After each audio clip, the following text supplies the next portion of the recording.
Pregnancy में हमें कैसे सोना चाहिए? क्या सीधे सोना बेटर है या फिर करवट के दाएं? क्या पोजीशन बेस्ट होगी जिससे बच्चा दबे नहीं? और उससे भी बड़ी प्रॉब्लम है कि सोए तो सोए पर नींद तो आती ही नहीं है। अब कुछ ऐसा सोल्यूशन बता दो जिससे हम चैन की नींद सो सके। तो आपने पूछा और मैं वीडियो ना बनाऊं तो ऐसा तो हो नहीं सकता। तो नमस्कार दोस्तों, मैं डॉक्टर प्रियंका देसवाल, आपकी फ्रेंड टीओपी गायनी। ये इम्पोर्टेंट टॉपिक कि प्रेगनेंसी में चैन की नींद कैसे सोए और किस करवट सोए, ये वीडियो लेके आपके लिए हाजिर हूँ। इस वीडियो में हम जानेंगे कि प्रेगनेंसी में बेस्ट स्लीपिंग पोजीशन क्या होगी ट्रिमेस्टर वाइज, जैसे पहली तिमाही, second trimester, third trimester onwards.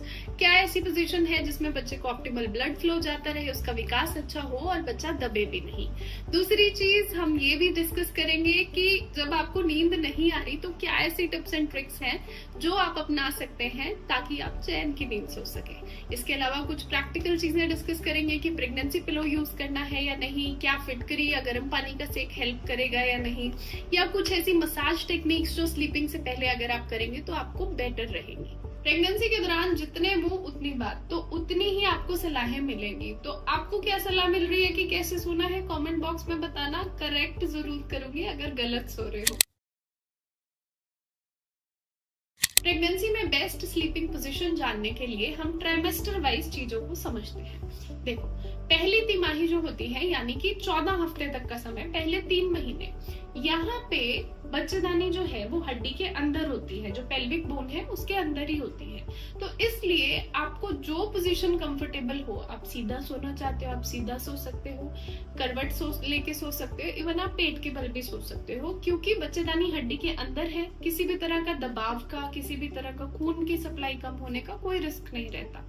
First trimester comfortable position जो आपको बेस्ट लगे। दूसरी और तीसरी तिमाही यानी 4th मंथ ऑनवर्ड्स, जैसे जैसे बच्चेदानी ग्रो करने लगती है, हड्डी से ऊपर आने लगती है, तो इसमें एक इम्पॉर्टेंट चीज आपको ध्यान देनी है कि 2 मेजर खून की नसें होती हैं, इंफीरियर वीना केवा और अयोटा, जो थोड़ी राइट साइड पे होती है, हमारी रीढ़ की हड्डी के राइट साइड पे होती है। तो अगर आप सीधे सोते हैं 4-5वें महीने के बाद, लंबे समय तक अगर आप सीधे सोते हैं तो खून की नसों पे दबाव पड़ने के कारण बच्चे को ब्लड सप्लाई हैम्पर हो सकती है। तो यहाँ ध्यान देना कि 4th मंथ ऑनवर्ड्स लंबे समय तक सीधे सोना एडवाइजेबल नहीं होता, बिकॉज अगर आप लंबे समय तक सीधे सोएंगे तो ब्लड सप्लाई हैम्पर हो सकती है, चक्कर आना, आपको सांस में दिक्कत लेना, ये भी दिक्कत आ सकती है। Due to growing size of uterus इस समय आप पेट के बल भी सोना अवॉइड करें, क्योंकि इससे भी बच्चे पे दबाव पड़ सकता है। क्या करवट लेकर सोना बेस्ट पोजीशन होती है? अब करवट में भी राइट साइड सोए या लेफ्ट साइड सोए? अब पूरी रात एक ही करवट कैसे सोए, सुबह तो हाथ सुन्न हो जाता है। तो ये भी बड़े कॉमन डाउट्स होते हैं, इसको जानते हैं। देखो, अगर आप करवट लेकर सोते हैं तो जो सीधे सोने की वजह से इन नसों पे प्रेशर पड़ रहा था, ब्लड वेसल्स पे, वो नहीं पड़ता, गुड ब्लड सप्लाई इंश्योर्ड रहती है। तो इसलिए करवट लेकर सोना बेस्ट माना जाता है। अब राइट और लेफ्ट का कंफ्यूजन क्लियर करते हैं। बेस्ट स्लीपिंग पोजीशन होती है लेफ्ट साइड की करवट लेना, यानी कि उल्टे हाथ की करवट लेकर सोना। लेफ्ट साइड अगर आप मुड़ते हैं तो वो बेस्ट रहता है, क्योंकि मैंने जैसा कि आपको बताया वो ब्लड वेसल्स राइट साइड पे होती है, स्लाइटली टुवर्ड्स राइट होती है। तो लेफ्ट साइड जब आप करवट लेंगे तो वो बिल्कुल ही कोई कंप्रेशन नहीं रहेगा, कंफर्टेबल पोजीशन होती है, बेबी को ऑप्टिमल ब्लड सप्लाई इंश्योर्ड रहती है। एंड राइट साइड भी आप सो सकते हैं, ऐसा कुछ नहीं है, बट लेटरल पोजीशंस पे left is better than right. एक और चीज बताऊंगी, जरूरी नहीं है पूरी रात एक ही करवट लेकर सोए रहो, ऐसा कुछ नहीं है। आप थोड़ी थोड़ी देर में फ्रीक्वेंटली, लाइक 30-40 मिनट्स में पोजीशन चेंज कर सकते हैं। लंबे समय तक सीधे या लंबे समय तक राइट साइड पे सोना एडवाइजेबल नहीं है। पेट के बल तो बिल्कुल ही नहीं सोना चाहिए। बेस्ट स्लीपिंग पोजीशन होती है लेफ्ट लेटरल, यानी उल्टे हाथ की करवट लेकर सोना। अब इतनी सारी तो चीजें बता दी कि सोना कैसे है, पर मैम नींद ही नहीं आई तो उसका क्या करें?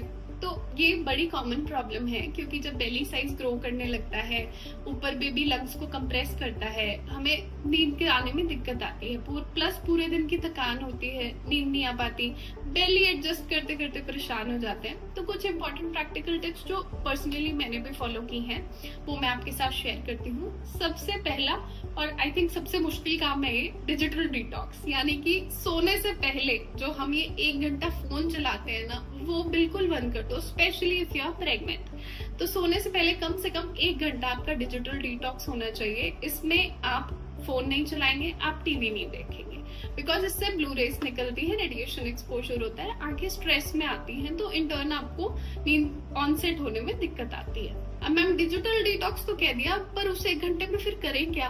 तो उस 1 घंटे को आप यूटिलाइज करो अपने आप को रिलैक्स करने के लिए। उसके लिए आप हॉट फॉर्मेंटेशन यानी गर्म पानी की सिकाई कर सकते हैं।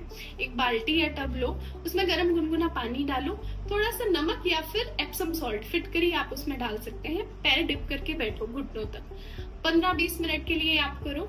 उसके बाद अच्छे से अपने पैर ड्राई करके पैर, पतिदेव को एक इम्पोर्टेंट काम दो कि थोड़ी सी मसाज करो, थोड़ा सेवा भावना तो बनती है ना पतिदेव के इस समय में, तो वही करना है। जो आपकी पैरों की सोलियस मसल होती है ना, काफ मसल होती है, उस पे इस तरह से नीचे से ऊपर की तरफ में जेंटल स्ट्रोक्स या फिर सर्कुलर मोशन में स्ट्रोक्स। ये इसके लिए आप बादाम का तेल या फिर कोई भी हर्बल प्रेगनेंसी सेफ तेल यूज कर सकते हैं मसाज के लिए। बहुत रिलैक्स फील होगा, पूरे दिन की थकान उतर जाएगी, 5 मिनट में नींद आ जाएगी। इसके अलावा बुक रीडिंग आप प्रैक्टिस कर सकते हैं, जैसे कि मसाज हो गया, हॉट फॉर्मेंटेशन हो गया। इसके बाद आप कोई भी अच्छी बुक पढ़ सकते हैं, क्योंकि बच्चा जो है 18 से 20 हफ्ते के आसपास आपकी आवाज जो है ना वो सुनने लग जाता है, तो आपको जो भी उसमें क्वालिटीज आप इनकलकेट करना चाहते हैं, उसको पॉजिटिविटी देना चाहते हैं, इसके लिए आप कुछ अच्छी प्रेगनेंसी बुक्स पढ़ सकते हैं। पर्सनली मैंने कुछ बुक्स पढ़ी थी, उसकी लिस्ट में नीचे डिस्क्रिप्शन में मेंशन कर दूंगी, टैग कर दूंगी प्रोडक्ट्स। और दूसरी चीज, मैं एक ये वीडियो जो है ना सोने से पहले हमेशा देखती थी, मतलब देखती नहीं थी, सुनती थी ईयरफोन्स लगा के, फोन साइड में रख के। आप बोलोगे डिजिटल डिटॉक्स का बोल रहे हो, तो ये वीडियो मैं हर रोज सुनती थी। It is by the name of Krishnavani, it is available on YouTube. तो ये करीबन आधे घंटे की वीडियो है, रोज मैं सुनती थी। इसको सुन के ऐसा इतना रिलैक्सेशन होता है, ऐसा लगता है कि भाई सारी प्रॉब्लम्स का सोल्यूशन मिल गया। ऐसे लग रहा है कि तुम गुस्सा कर रहे हो, गुस्सा नहीं करना है, ऐसे करना है। तुम ऐसे सोच रहे हो, वो तुम्हें परेशान कर रहा है, नहीं भाई ऐसा करना है। तो मतलब ऐसा लगता है सारी प्रॉब्लम्स का सोल्यूशन मिल गया। मेरे कहने से एक बार सुन के देखना, मैं उसका भी कोशिश करूंगी, वीडियो का लिंक डिस्क्रिप्शन में देने का, if I would be able to. Bed time पे फॉर अ साउंड स्लीप आप मैग्नीशियम सप्लीमेंट्स भी ले सकते हैं। मैग्नीशियम का एक कामिंग इफेक्ट होता है मसल्स पे भी, ब्रेन पे भी, and it is pregnancy safe as well. तो अपने डॉक्टर से डिस्कस करें और मैग्नीशियम सप्लीमेंट्स आप ले सकते हैं। ध्यान रखना, बिना डॉक्टर की सलाह के कोई सप्लीमेंट्स आपको शुरू नहीं करने हैं। पर्सनली मैं बेड टाइम पे मैग्नीशियम सप्लीमेंट लेती थी, उससे आपकी जो है रात को सोते सोते पैरों में इतनी तेज बाइट आ जाता है, ऐसा लगता है ना पकड़ के किसी ने मरोड़ दिया मसल को, तो वो चीज नहीं होती, रिलैक्सेशन रहती है, साउंड स्लीप आती है। प्रेगनेंसी पिलो यूज कर सकते हैं या नहीं, यूजफुल है या नहीं, बिकॉज कॉस्टली भी होता है, इस पे इन्वेस्ट करना एडवाइजेबल है या नहीं। तो प्रेगनेंसी पिलो थोड़ा बल्कि तो होता है, but it is up to subjective comfort, आपको सही लग रहा है या नहीं। पर्सनली मैंने प्रेगनेंसी पिलो यूज नहीं किया था, but what I used to do is, आप भी ये ट्राई कर सकते हो कि 7th-8th मंथ ऑनवर्ड जब बेली साइज बहुत बड़ा हो जाता है, तो आप जब करवट लेकर सो रहे हैं तो एक पिलो बेली के नीचे और एक पिलो पीछे कमर सपोर्ट के लिए, एंड 1 पिलो बिटवीन लेग्स। ये 3 पिलो आपको चाहिए होंगे, तो वो आप यूज कर सकते हैं। वो as good as pregnancy pillow ही है। अगर आपको लग रहा है भाई इतना कम्बरसम हो जाएगा, तो ठीक है, एक प्रेगनेंसी पिलो मंगा लो, it is up to your comfort, ऐसा कुछ नहीं है।